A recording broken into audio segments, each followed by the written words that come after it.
you know what, with this trend of clearly people being more open than ever before in the last 20 years, if not 30 or 40, to Christianity, whether it's from a rediscovering my national identity to genuinely interested in God or Jesus. I hope that the trend that I embrace is, instead of just not only just affirming that that's a good thing, that they're interested in God and stuff and Jesus, but that I actually invite them into something. Right. Well, that's cool. And I want to turn that conversation rather quickly to that, as opposed to just ruminating on cultural trends and ruminating on, wow, Western values are being attacked. We should rediscover our Christian faith and Christian values. And I'm like, yeah, we should.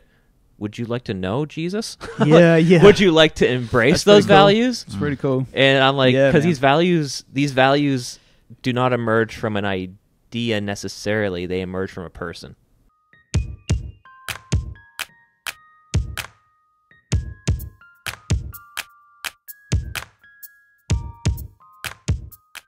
Kia ora koutou, welcome to Lunch on the Way. I'm Joey Millington, joined by Graham and Jonathan, and this will be our final recording conversation of 2023. How do you feel? I feel good. I'm pumped, mate. I'm ready for it. You're pumped. And whatever happens. He's really pumped for it. I'm actually on holiday. I don't know if I'm pumped. You're not pumped. Well, no, I've got these sort of 3 days to do a whole lot of stuff. Oh, okay. So, Graham kicks into task. Boom, boom, boom, boom. So I've got, Sounds like a great holiday. Well, I tasks around the house, though, right? No, they're projects. There's one I'm trying to finish. I don't know. I'm kind of motivated by that. Yeah. So, task orientated? Is that what they call you? Okay. I'm still trying to work out myself. And I don't know whether I will by the time Well, we'll see what we can do for you today. So what I had for the brief in our group message was, we're going to talk about trends for 2024, kind of things that we see happening, and then Jonathan walks into the room and he says, I'm going to drop a bomb. What bomb are you going to drop, Jonathan? Just go for it. No, you said, hey, we're going to do predictions. Oh, okay. And I came in today and said, I've got no predictions, but Yeah. I've got something else. Yeah, just change the conversation. Yeah. Well, I mean, interesting, because I wasn't sure about predictions. I thought, I could easily slip into this, but then I thought, I don't really do predictions. I think what we're doing would be extrapolating. Okay. Like there are these sort of things that we're seeing. Yeah. If you sort of tease that out or push that out, then maybe this. Right. Yeah. So you didn't like predictions. That's a prediction. Is trend okay? Is trend better? I guess so. Yeah, trend's better. But you're still wanting to say, okay, what's going to happen in 2024, right? What is it looking like could happen in 2024? That's a prediction. That's not a trend. It's a trend. Okay. Yeah, I'll explain why. Okay. Because nothing happened, very few things happen just like, boom, like Okay. out of nowhere. Yep. They happen with a lot of lead up. Right. Okay. And so I could predict something for today as well, or I can say that a trend is happening today, and you would call it a prediction. Okay. Like a trend will happen, I think, today, that I'm going to eat lunch at 12 o'clock.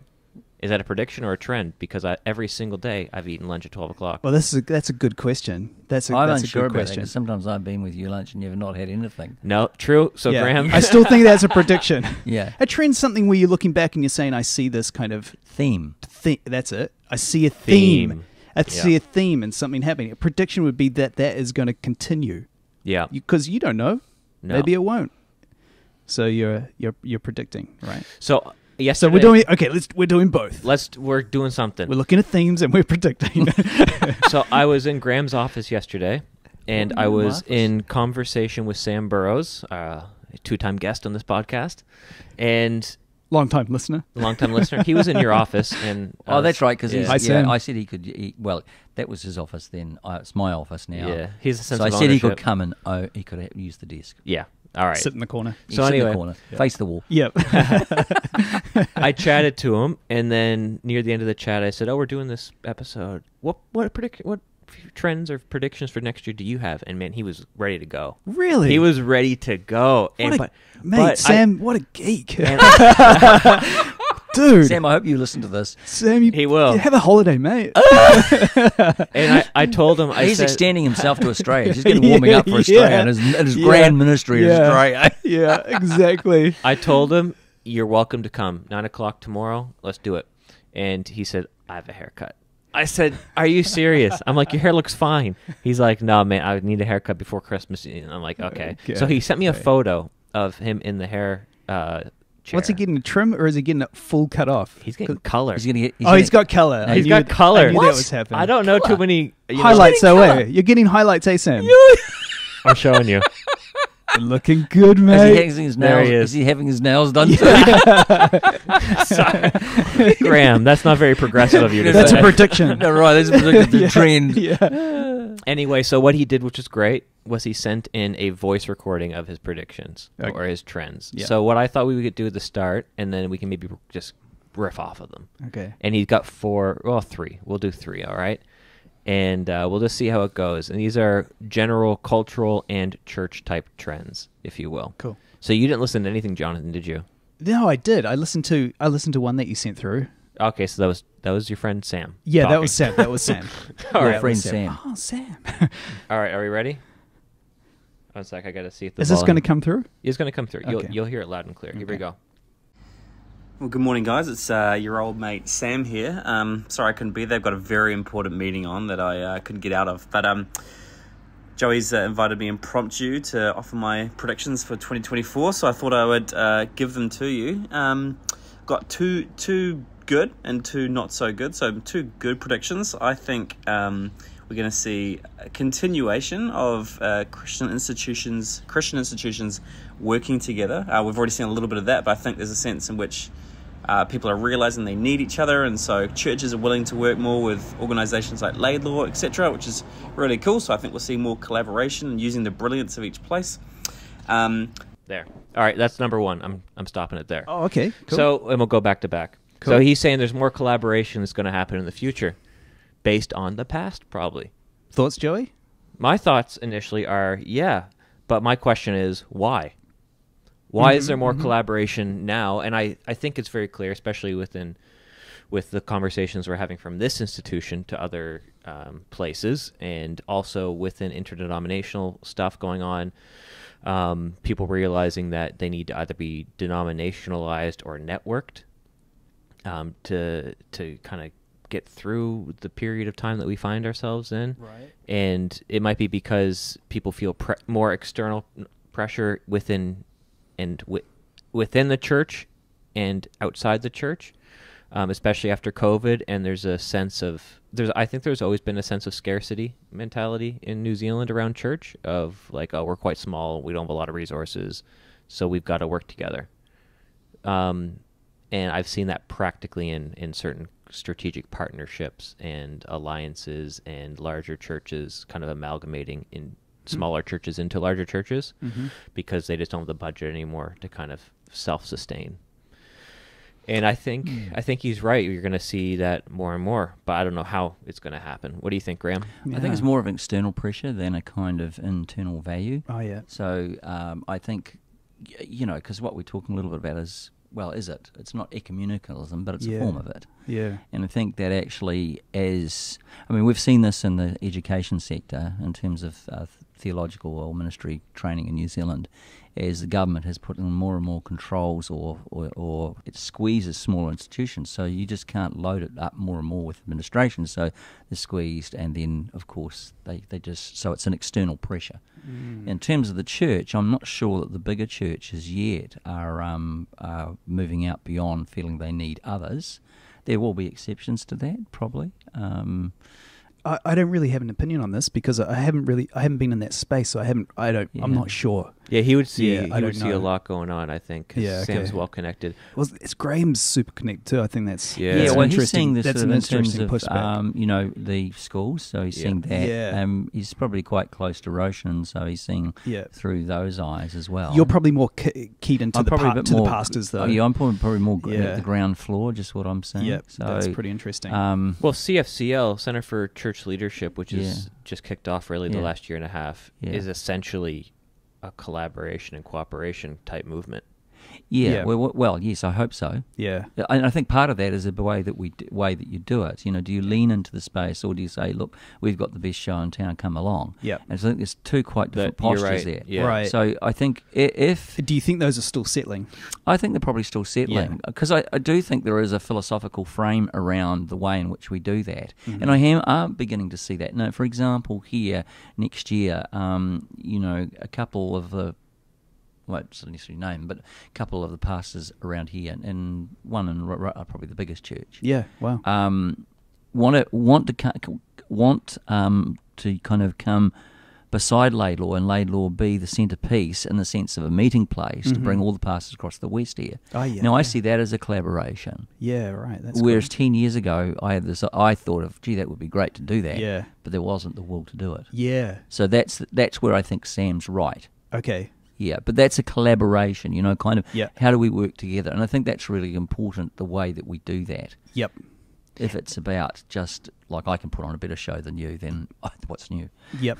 And then coming back to Joey's question about, why is there a movement? 10 years ago, this wouldn't have been possible, No. but now it is. Yeah. What do you think that movement is? So you said it was Well, I think too. outward I think pressure? also, I think there's also a generational thing going on here as well. Right, yeah. I think that with the boomers, we're very much about, they built institutions and big organisations. The Gen Xers, I'm not sure they sit in between, but I think that as you move to Gen X and to millennials, they're much more collaborative. Yeah. They're more relational, so they kind of want to, they want to work together. Yeah. There's an inclination to do that much more than boomers. That's interesting. Yeah, doctrine matters, but not as much as collaboration if we got the big things kind of lined up together. Right. Yeah, that's usually the thought. I'm like, I don't, if someone cares, like, has an opinion about people speaking in tongues, and one likes it and one doesn't, who cares? Who cares? I'm just who cares? Yeah. Yeah, that's right. Those little, that's right. those peripheral issues just don't really matter anymore. Interesting. Yeah, mostly I think it's because of there's external pressures. Yeah, whether real or perceived or whatever, it doesn't matter. It's felt. So to piggyback off of kind of what you said around maybe, actually no, I won't. Let's keep going. A couple of things that I think might not be so good. I think next year, really, we're going to see probably more realism. I don't know if that's good or bad, but I think we've had this sort of globalist positivity, and I think that's started to erode, and next year we're really going to see, I think, sometimes a bit of despair along with that, as well, as people sort of realise that we have a new normal now. It's not a default of just good stuff happening all the time, but a default of maybe a little bit of despair and things going wrong. I think with increased war and all the things going on in geopolitics, there's maybe a bit of realism there. All right. So there's this growing trend of this. Things will just keep getting better. If we just, keep doing the right things, things will just keep going up and to the right, if you will, on the graph. But post 2020 and every year since, it feels like we're not going to get back to 2019. It feels like that general positivity, globalization, open markets, free waterways, get what you want when you want it. Even, if I work hard enough, I can afford this, or if I do the right things education-wise, then I'll obtain this or achieve this. There was a default positivity, and you got that sense through governments spending a lot of money, future money, in the hopes that things would continue to be better. But there's a sense, Sam's saying, that the default might be turned into despair a little bit, or a realization that there's a lack of hope, which kind of goes along the lines of what we've talked about in the past. Thoughts? I think Western, that's a very Western idea in our values. I do think the world is more unsettled. I think that's obvious. And depending where you are in the world and how much you kind of pour yourself into listening to media as to how you'll feel in terms of the anxiety. But it's certainly an instability in the world. You have we don't know really what's going to happen in the Israel Hamas war. You've got Hezbollah sitting on the border, and then you've got Iran. So there's and then you've got also playing at the moment where the trade thing is problematic is through the Suez Canal. Right. Is because the the Houthis, the Yemenis, which are a de facto proxy of Iran, and they're pirating the ships through there. So what I heard yesterday is that shipping companies, insurance companies are putting up insurance companies, so ships are diverting to go around Africa. So all these things sort of create an uneasy. You got the and I mean, what's going to happen with the Russia-Ukraine war? It seems to have lost steam. Focus has gone off it. So that all kind of plays into this sort of unease of. So I think Sam's right there. A disease of the world is not what it was. It's not stable, and I can't get what I want, just exactly what I want now, because it takes a lot longer. Here in New Zealand, of course, it's going to do that. If you live in the US, well, I don't know if that's a big problem, is it? Just go to Amazon.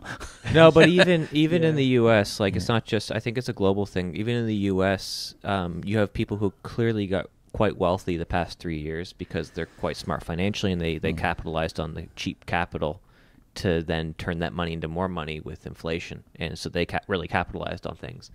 But then you have the average person who's just got the average wage, and they're like, "Holy crap, things are expensive." Like when I was in L.A. Just flying through on my way to Canada, I was shocked at how expensive even anything was in the airport. Yes, airports are more expensive than the general stores or whatever, but compared to like international terminals in New Zealand or in Vancouver, where I was at as well, it was more expensive on a dollar figure amount without even factoring in the conversion of the US dollar to the New Zealand dollar. Like if a bag of chips was like $5 here for a small one in like international terminal, it was like $6 American in LAX. What? And I'm like, I'm not spending $10 New Zealand for a bag of chips. Like what? And I'm like, if I'm feeling this at like these points, I'm like, what's the average person feeling? So I don't think it's just here. I think people are feeling like, what is going on?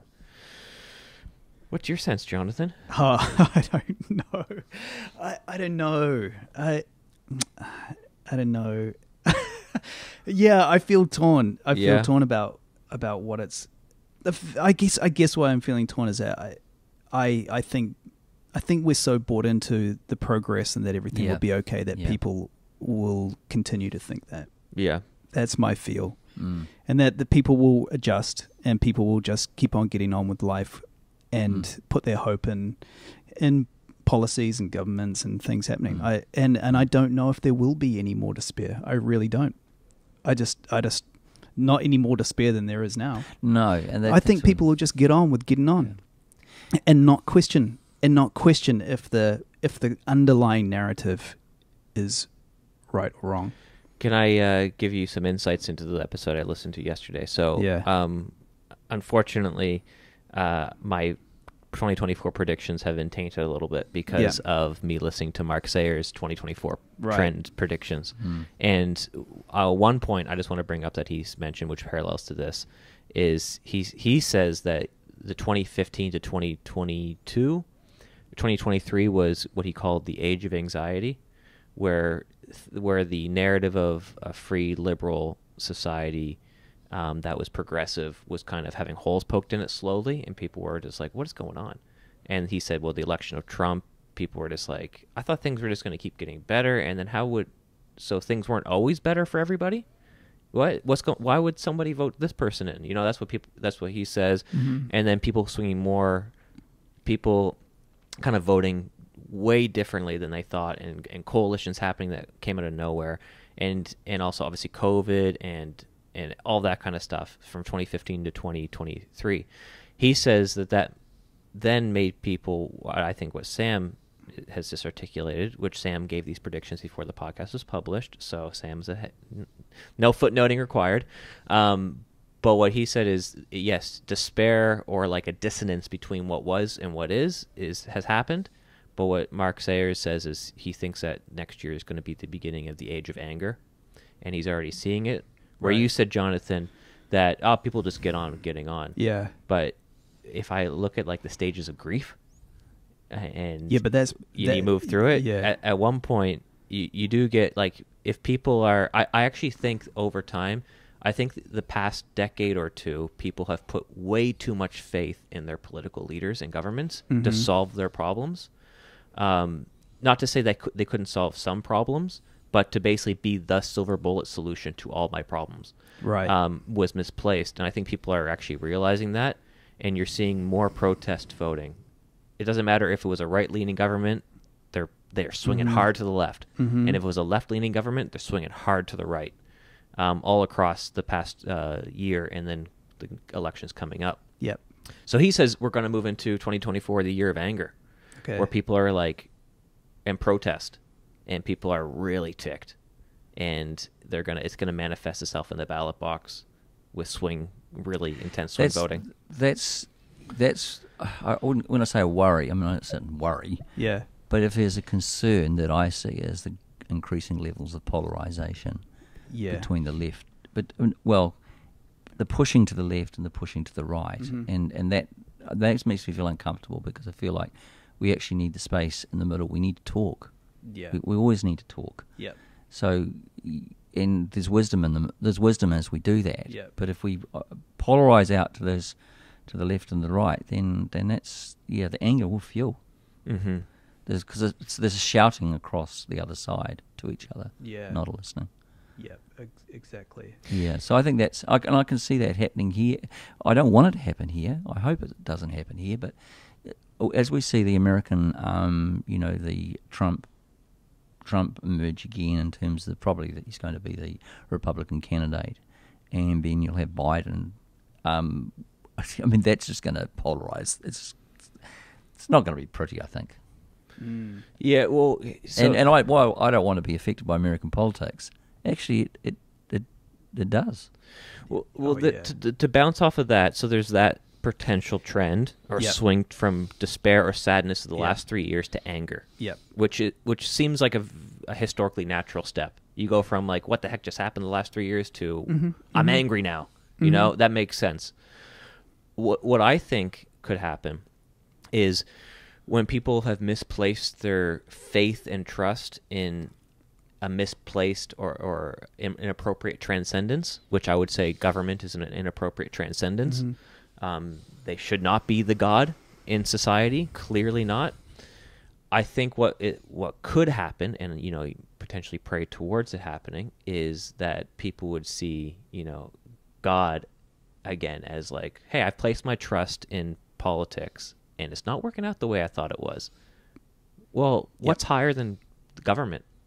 God. Yep. Right? And that trend has been happening intellectually, at least for a reaching back in time to what what society should be based off of, which is Judeo-Christian values. And that's on the academic level, but I think the average person is actually beginning to think, well, what is life all about then? Mm-hmm. And I think that trend will continue. We've already seen it, and I've already seen it within churches in Auckland where people just randomly show up.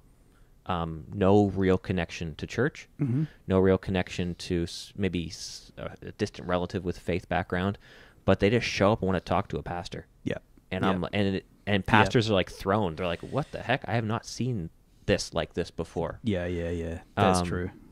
So hopefully that will fill the void a little bit. Yeah, is people actually searching for God as opposed to searching for more political solutions to their problems.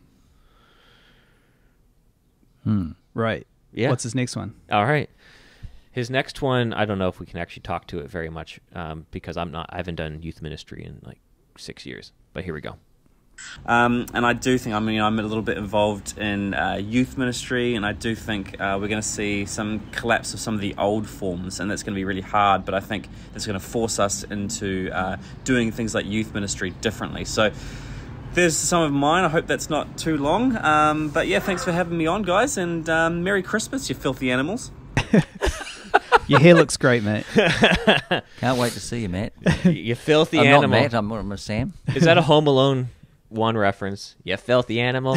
No? Yeah. All right. So he's saying that youth ministry is going through a massive flux, essentially. Okay. Okay. And things are changing. I'm not connected to That the I youth don't know ministry either. space. No. Well, I don't really know either. I only don't know from, I think it was Sam that told me, just the not having leaders for the BYM camp down country further. This is the lower North Island. Right. They just can't find leaders to do it. Yeah. Is this Easter camp or something else? It's Easter camp. Easter camp, yeah. Yeah. So Easter camp is massive whether annual they're camp. extrapolating out of that. I mean, generally speaking, there's quite, the life of a youth leader isn't long in New Zealand.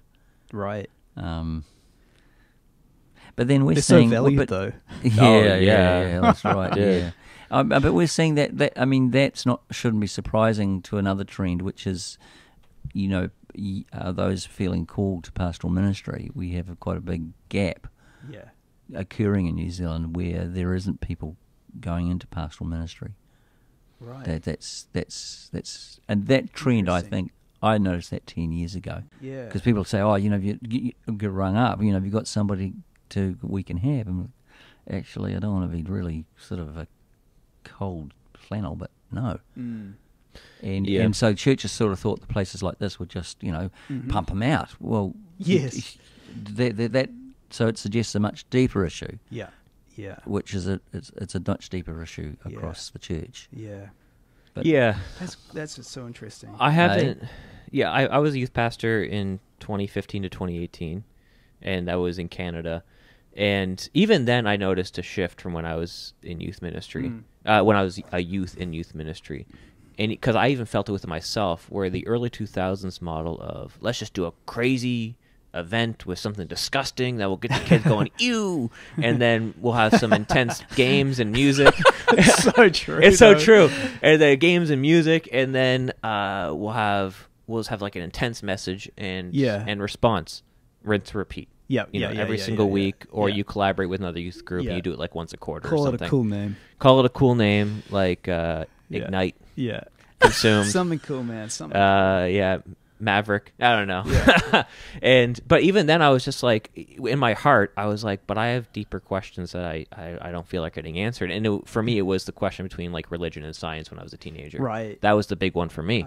And I would do my own. If it wasn't for YouTube, I wouldn't. Honestly, those questions wouldn't be satisfactorily answered. If it wasn't for me finding really smart people on YouTube, which is a bit of like the Wild West. I was like a nomad going out on the internet being like, are there any gurus I can follow? Which is a very scary thing for a youth pastor to be like, you shouldn't do that without Dodge City. Dodge City, exactly. I wouldn't recommend that, especially now. But with that being said, like teenagers are teenagers. You know what I mean? Like, but there are distinctives within generations based on the issues of the time. Right. And obviously teenagers want to socialize. It seems like less now than ever before because of technology, but they also want to fit in, want to be liked, want to belong. All these things are still true, but I wonder if Sam's saying that we need to kind of get smarter around youth ministry, because he's been a youth leader for a while, and they have some pretty intense conversations at their youth ministry, and it doesn't really fit the 2000s model. I don't know what that looks like specifically. I just know that there's a bit of a disconnect, and I felt it even when I was a youth, to especially the generation now, where I'm like, I just want to go deeper. Can we just go deeper? Yeah. Yeah, I mean, I still have my kids now in their 30s, but they're comparing to when, long time ago, when I was in youth groups and going to youth groups, is that we didn't have smartphones, and so you'd gather, there wasn't something better on 5 minutes before. Right. So the way in which they connect, it's much more immediate. Yeah. And if there's something better on, I mean, we might just sort of say, but they actually have, over time, have changed our patterns of behaviour. Yeah. So it's pretty hard to get, it's hard to organise. That's a good point. Because it's kind of much more contingent. Yeah. Yeah. And I think that partly also too, and I saw it in my own kids, the ability and those natural skills to cross over to somebody that you don't know, they're just not quite there the same. Yep. So they're much more tribal. Yep. So like, I don't know that person, so whereas in my days, the youth group, you knew person coming, you just immediately welcome them and be around them. Yeah, right. I think That makes sense. they've created different postures, different habits, practices that we, ways in which we've behaved that have changed. Yep. Yeah, they change your outlook on life. Yeah. Yeah. Yeah. To speak more to the preparation for ministry, piece, Graham. Yeah. If you notice that 10 years ago, that's intense. Didn't have those ones feeling the sense of call to go to pastoral ministry. Numbers is one thing, I think, and that's fair enough. There's less people feeling a sense of call or even wanting to study potentially, so that's key. But the second thing is I talk to people who have no plans of going into ministry, but they're studying. And a part of me, when I was studying, and this is not that long ago, when I was in school 2010 to 2015 or 11 to 15, I only ever went to study because I knew I was going to go into ministry. And that was actually the default position for most of my peers. I don't think that's... that's interesting. That was the default. Might be, it's certainly not the case here in New Zealand, I don't think. What's that, the case? That default case that you go to study to go into ministry? I don't think so. Certainly around the people that I studied with, that was never the case. No, it wasn't. And that had changed quite differently to when I was here before you, which was 20 years earlier. Yeah. But it's interesting that the people... That's why I think the denominations themselves started training people to go into ministry. But it's interesting that now this is my bias, that the training was training around how to put on an event. That's not ministry, man. Yeah, that's right. That's not ministry. No. So what do we mean by training people for ministry? So it's a good question. To me that's the question. Well, because I was talking. So man, we're training people to put the house lights up, put the house lights down, and to. So training for ministry was all about the formation of a person, which was partly, this here, what we were doing in the internship program, which what you're continuing with the practicums and what you're doing. Yeah. To some extent. So it was making them aware of who they were. That was some of it. Exactly. Self-awareness. Yeah, that's right. The sense of resilience in terms of and your theology. So where does your theology count? It counts when you're actually out when you're bashing against stuff that's really difficult. Now you start to do theology. But I think this is, correct me if I'm wrong, this is the tension that I think maybe you came up against. Yeah. You were trying to get people to reflect. Yeah. And the denominations were saying, well, but what's the point of doing that? That's because people aren't, they don't know how to put on a Sunday morning. Yeah. Reflection's all good, but really we've got to get on with the real stuff and get on with how do we put on our events on Sunday. And that was short-sighted, and they're realizing it's now short-sighted. Exactly. Yeah. So now I think maybe it's taken 10 years to see how those two things fit together. Yeah. It's like, oh, wait. And COVID exposed that. Because when the Sunday morning is taken away, and then you actually need less people to do an online service than an in-person service, what that exposes is, one, what are we even doing? Yep. And why are we even doing it? Yep. But two, what's our theology around it if we can just change the medium so radically? Yeah. And then that's when you get caught out. And there's an assumption about what church and ministry was. There was a whole lot of assumptions. That's a great point. Actually, that's this is church. I'm thinking, really, is it? Yeah, that's great. Is this what it is? Is this about?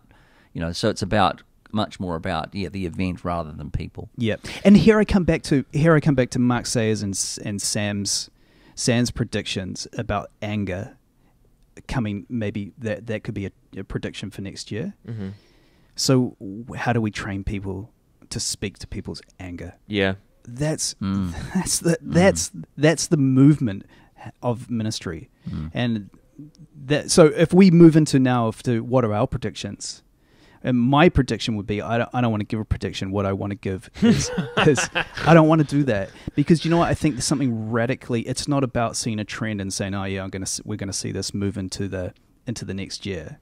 Anyone could do that, but we're Christians. And it's not always about predicting what we've seen in the past happen in the future. It's about radically saying, what's the hope for next year? What's our hope for next year? Okay, one of the hopes for next year is to say, how do we truly address people's lived experience? And if that's anger, what do we do about it? How do we speak to that? What do we say as Christians to people's anger? And how do you how do you become, through Christ, the hope? Exactly. Next year. Man, predictions are well and good. Yeah. But we've got to be more than just predicting people. We've got to be people of hope. So what are our hopes for next year? That's where I'd want to swing the conversation to. Nice. To me, that's I think much more robust. That's the realist. I mean, that's the realist stance, I think. Yeah. I wouldn't be I would say 100% the emphasis is correct. Yeah. But I would say you need to have your ear to the ground. Definitely. To know how to pivot. Because what I think happens is Christians and churches get caught out. Yep. Because they're not listening. And that's what you say. I agree. Predicting or trend observing Yep. is listening. That's all it is. Yep. You're listening. Yep. And I think you've said that we need to listen well. I do. And you know what? That would be my hope. Yeah. I would have 3 hopes. Yeah. And that would be my second hope. The second hope would be that we would be people that go out and address people's needs where they're at. Yeah. And that is a listening kind of stance. Yeah, don't distance ourselves too meta. That's right. And be more imminent. Exactly. Yeah. And my first hope would be that we would be people that redefine the rules of engagement. Yeah. Because to me, I hear all these predictions, and these are the rules of engagement that have been set to us, that have been set for us by the world. And we're not those kind of people. We set the rules of engagement. So where there's despair, we speak hope. Redefine it. Mm-hmm. Where there's division, we speak. What's the difference of division? We speak collegiality. We speak hope, and we speak. Good word. Yeah, Yeah. That is the radical redefining of the rules of engagement. Yeah. And I think that's what we need to do. And absolutely. So yeah, those would be my 2 hopes for the future. So to bounce off of that, I'll tell a story. I had a conversation this morning with somebody, not at the school, don't worry, and it was immediately around conspiratorial, anti-vax, government oversight, government control. Oh, this morning? Yeah. Gosh. Great conversation. No, I know, right? And I was just walking to here, and I talk to people. Yeah. And I talked to this person, and I was like, all right. Wow. And it was intense, and they were a Christian, how they framed what they were saying, because they were like, it's a sign of the mark of the beast, all this stuff. And at one level, I'm like, I want to like, just like say, whoa, boy, just calm down. Yeah. Here we go. Let's just be a bit more reasoned with some of the reasons why you think things are happening in the world the way they are. But what was very dissatisfying about the conversation, let alone the conspiratorial thoughts, were the framing of his dissatisfaction around the world was because Christians weren't being more outspoken. And when he said that, like, how dare they, Christians not push back against the vaccine mandates and all this kind of stuff. And at one level, I'm like, wait, what? I'm like, what do you think is the role of Christian? I'm like, because when I was listening to that, I'm like, do you think that Christians should follow suit with the agendas of people who lean more far right and are in the conspiratorial camp? Or what does it actually mean to be a follower of Christ in these different moments? And is that actually hopeful? Is that actually kind of following, like what you said, within the trends that you're seeing and then just being reactive, like how everyone else is? Or is there something more hopeful that you can do within that space? That you might disagree with different things. I don't know.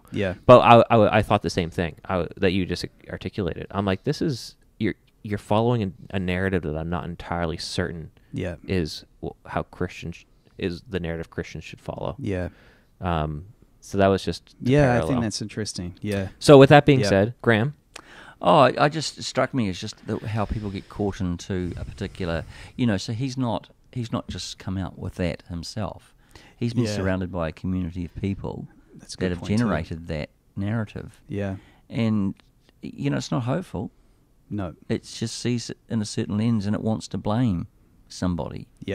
So I find your comments really helpful because it reminds me of on an everyday thing. I've been caught into that conversation and then kind of getting caught into this groove of predicting or giving some other view, rather than kind of think, hang on a second, how can I respond to this person without diminishing them as a human being, but try and bring hope that there is a better narrative here. It is truly the Christ narrative. You know, I mean, I was thinking this morning when I was just having my space. It was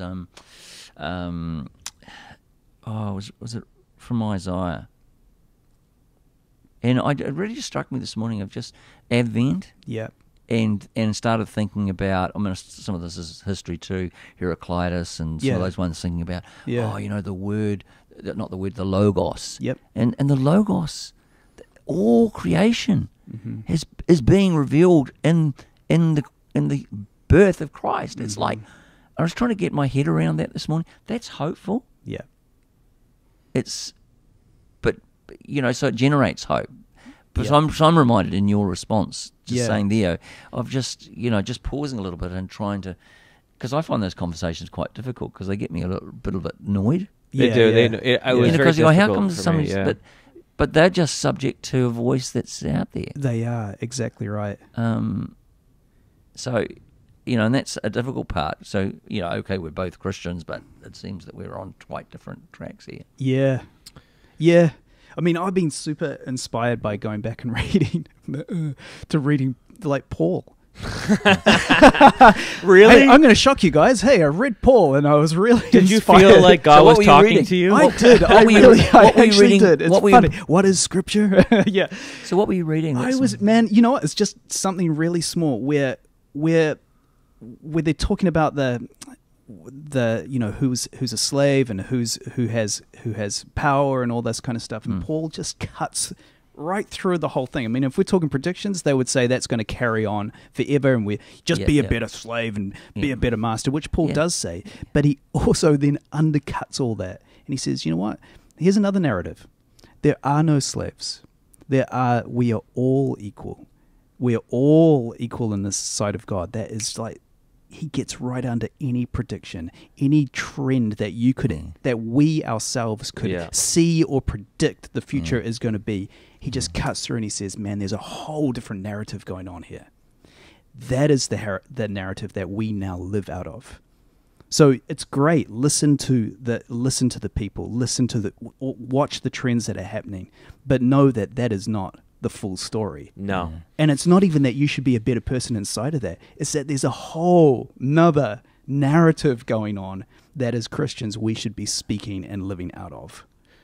That is, and I tell you what, that is the radical hope of 2024. Yeah.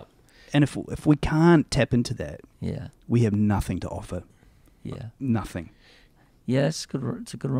Good words, Jonathan. Good words. Yeah, you need to preach more often, Jonathan. What are you doing? Well, it's just a reminder, because I was listening to something last night about, so it was a take on, because I like listening to stuff around World War II, trying to figure. Are you a boomer, Graham? Yeah. I don't know. It fascinates me because I just go, why did it happen? And so there's a lot of how would you put it, research or thought in historians thinking about what happened. Yeah. So it was this particular guy, what's his name? Is it Ferguson? Neil Ferguson, something like that. Don't know. Anyway, he's an historian. Yeah. So he said, look, what was largely generated was a kind of Marxist view of that, and that Hitler was just happened to be there. Mm-hmm. But he was sort of saying actually he was an extraordinarily demonized person, extraordinary, out of the box, and he kind of, he kind of captured the moment. Yep. And there's a sort of cycle thing back and forth. But what struck me was, how easy it is to get caught into this narrative, or that narrative, and I just thought, so he has this view and Susan has this view, and we get caught into these constructions. Yeah, and we know nothing about history. It's so certainly easily. It's not. I mean, Linda's my wife's an historian, so she pieces all that together but it's her perspective, what she's gleaned. Yep. And like it's rigorous and robust academically. Yep. But history is not little pieces stuck. It's very difficult to sum that because you've got to stand from somewhere. Yeah, that's right. Yep. So, and then that kind of raises the question. So where am I standing? Good question. And you've just reminded us Absolutely. again this morning, I'm actually standing in the biblical story that generates hope. Yeah, that's right. Are these other ones? Yep. They don't necessarily. Absolutely. So could I? Yeah. Could I send what I hope to be a trend for myself? Yeah. In 2024. Whoa. Yeah. Yeah. So if we're talking about trends, meta trends, I'm like, we can't really control that crap. Yeah. I'm like, what you said, Jonathan, really got me thinking. Yeah. And I'm like, you know what? With this trend of clearly people being more open than ever before in the last 20 years, if not 30 or 40, Yeah. to Christianity, whether it's from a rediscovering my national identity to genuinely interested in God or Jesus, whichever. Okay. I hope that the trend that I embrace is, instead of just not only just affirming that that's a good thing that they're interested in God and stuff and Jesus and stuff, but that I actually invite them into something. Right. Well, that's cool. And I want to turn that conversation rather quickly to that, as opposed to just ruminating on cultural trends and ruminating on, wow, Western values are being attacked.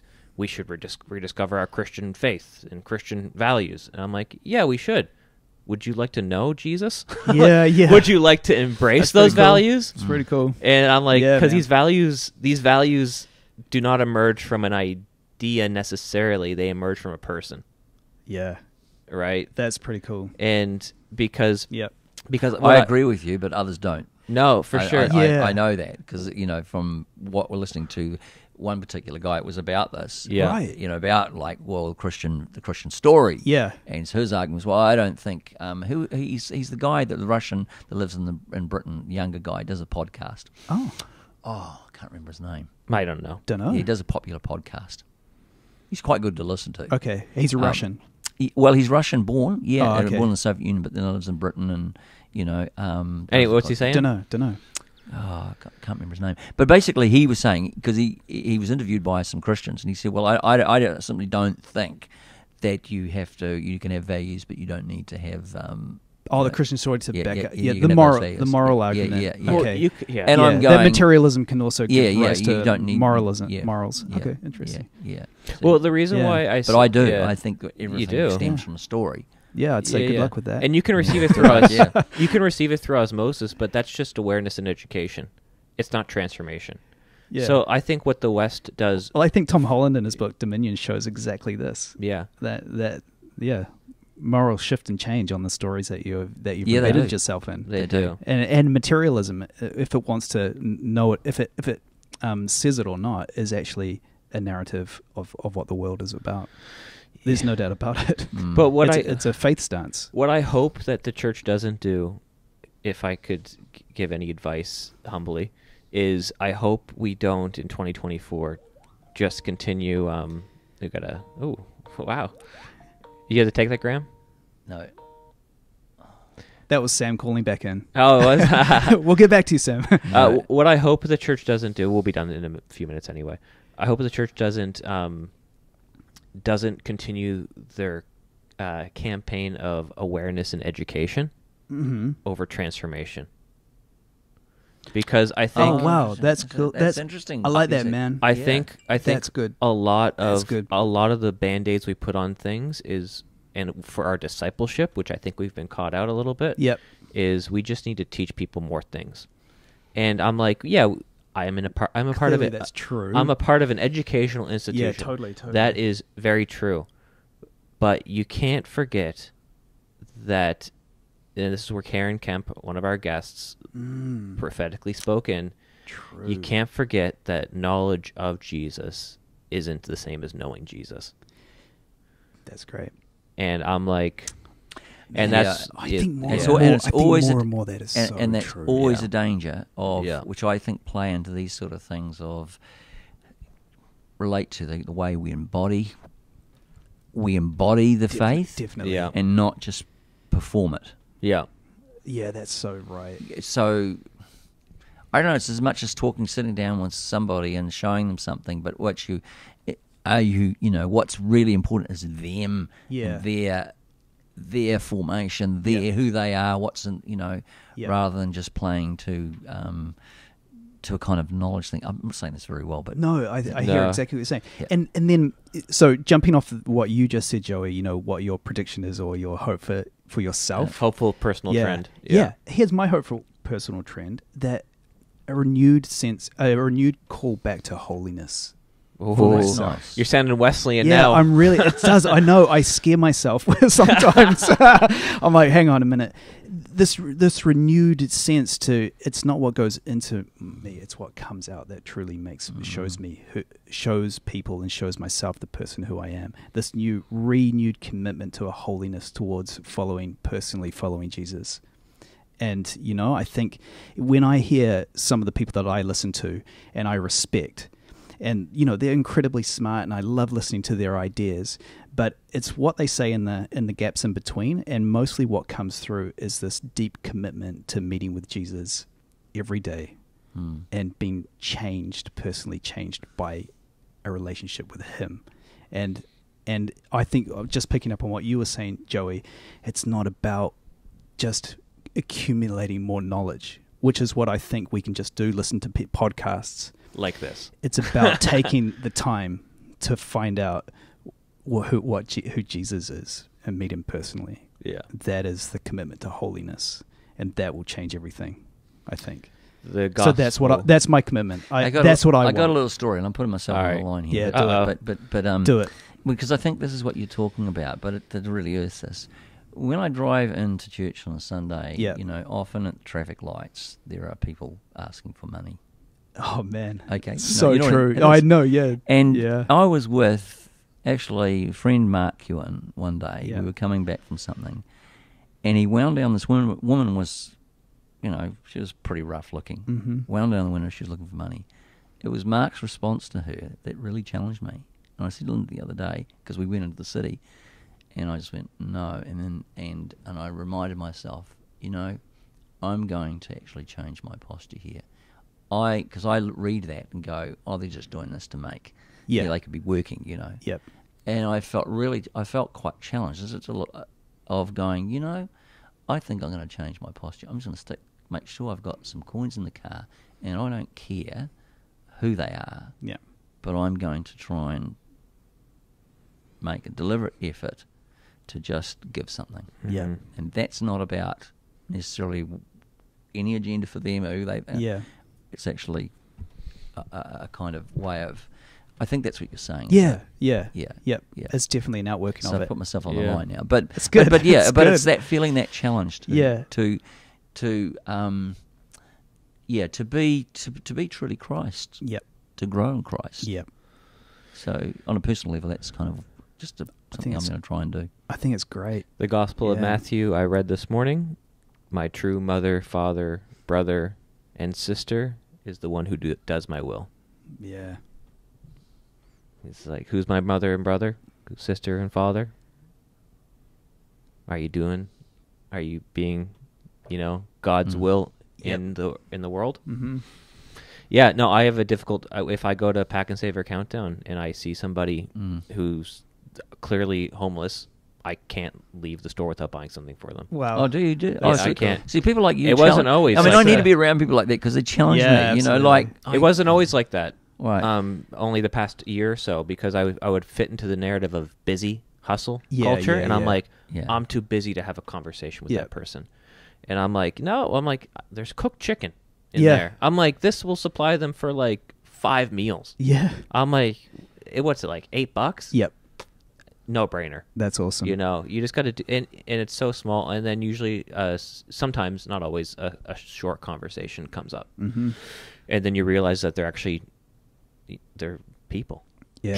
You realize that they shouldn't be demonized. They're just, there's people. Yeah. I mean, this is this is probably going off a little bit, but it really strikes me. Both Lynn and I have noticed that down our road on Moira Road, as we come to work, that those that are doing roadworks there.